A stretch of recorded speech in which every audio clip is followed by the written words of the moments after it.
में रिश्तों की कमी और अपनों के प्यार की कमी लगभग हर घर में है। किसी को अकेलापन अच्छा लगता है तो किसी को ये काटने दौड़ता है। देखो राधा, तुम भले ही गांव की हो, लेकिन यहाँ शहर में सभी को साथ लाकर रखना पॉसिबल नहीं है।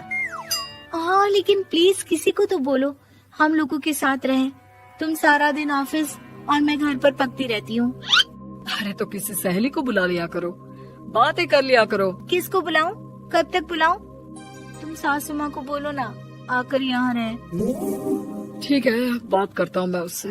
रवि ऑफिस चला जाता है और अपने दोस्त से कहता है, यार बीवी ने माँ को शहर बुलाने की जिद कर रखी है।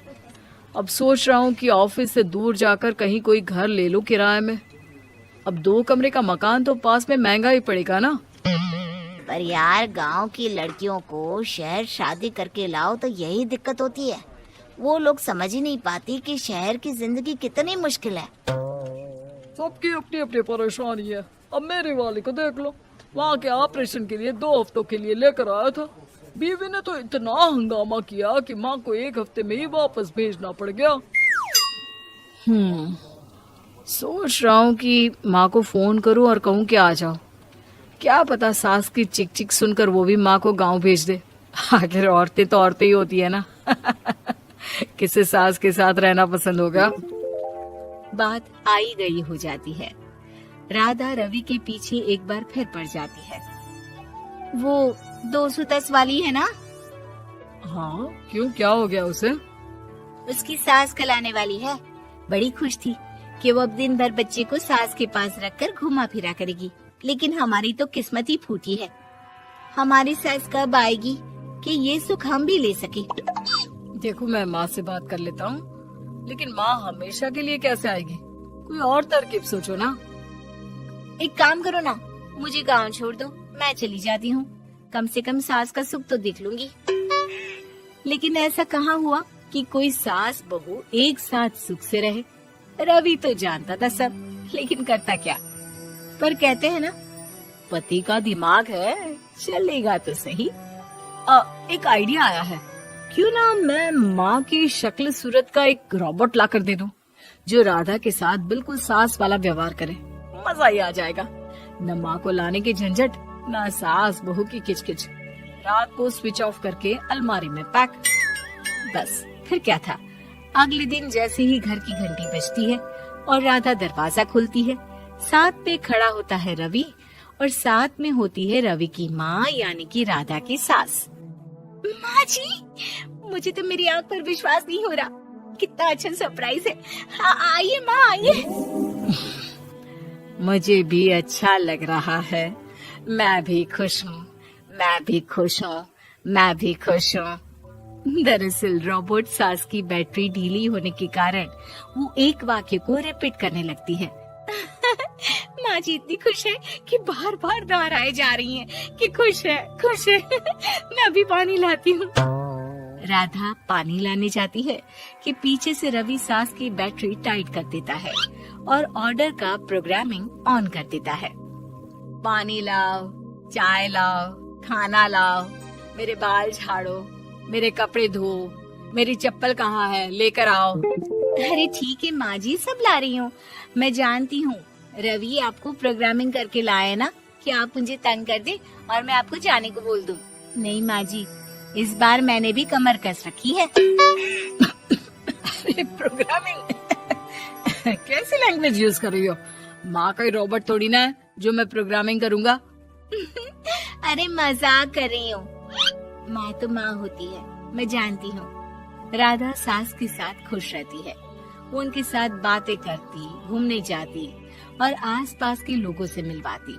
लेकिन एक दिन, अरे कभी तुम लोगों को लड़के नहीं देखा। इतनी तो तू मैं माँ बेटी में भी हो जाती है, लेकिन तेरी सास तो बिल्कुल ताना नहीं देती।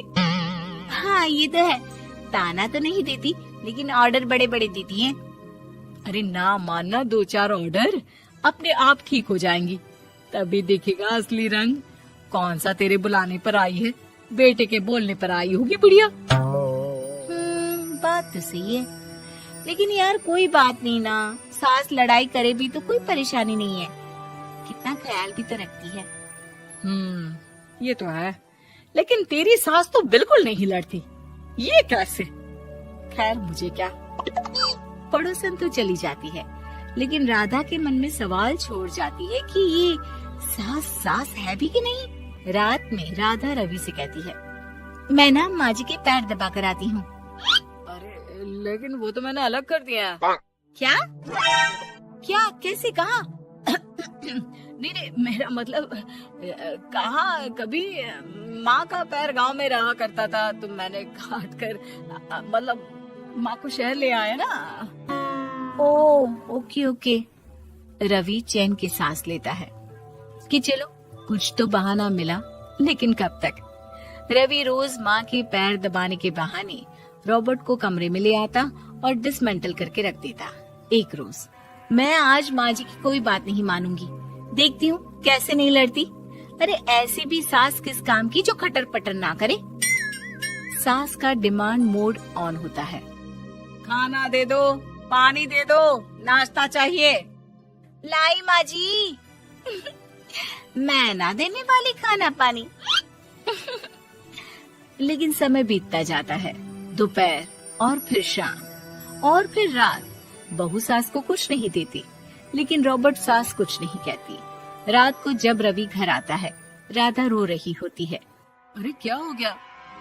तुम्हारी माँ ने मुझसे लड़ाई की, खूब खरी खोटी सुनाई। मैंने तो आज सुबह से खाना भी नहीं खाया है। रवि समझ जाता है कि राधा झूठ बोल रही है, क्योंकि खरी खोटी वाली प्रोग्रामिंग तो उसने की ही नहीं थी। मैं माँ से बात करता हूँ, तुम परेशान मत हो। रवि रॉबर्ट माँ को लेकर कमरे में चला जाता है। वो उसे डिसमेंटल करके रख ही रहा होता है कि राधा, चलकर देखती हूँ माँ जी कहीं रवि को मेरे खिलाफ भड़का तो नहीं रही है। वो जैसे ही कमरे के अंदर जाती है, डर जाती है। सास के पुर्जे पुर्जे अलग थे। रवि, ये क्या है? ये माँ रॉबर्ट थी, तुमने ऐसा क्यों किया रवि? कुछ नहीं राधा, मैंने जितना अपने दोस्तों से सुना था कि शादी के बाद वैसे तो सब ठीक रहता है, लेकिन जब माँ और बीवी लड़ते हैं तो पति का बुरा हाल कर देते हैं। और मैं ना सुकून से रहना चाहता था, बस इसलिए। सिर पर उठा लेती है। आ गई महारानी। बहुत बोलते थे मैं अपनी बेटी को सब कुछ सिखाकर दुनिया में मजबूती से खड़े रहना सिखाऊंगा, साथ में बेटी को लफंडर बनना भी सिखा दिया, ये नहीं बताया। क्या हुआ? आज ये कुकर इतनी सीटियां क्यों मार रहा है? सीटी? सारी फसाद की जड़ तेरी वो बाइक और सीटी है, उन्हीं से लड़के छेड़ती है ना तू। हाँ, ये तो गलत है, मुझे बताए बिना ही लड़का छेड़ दिया। हाय तौबा, ये कैसा पति और बेटी मिले हैं मुझे।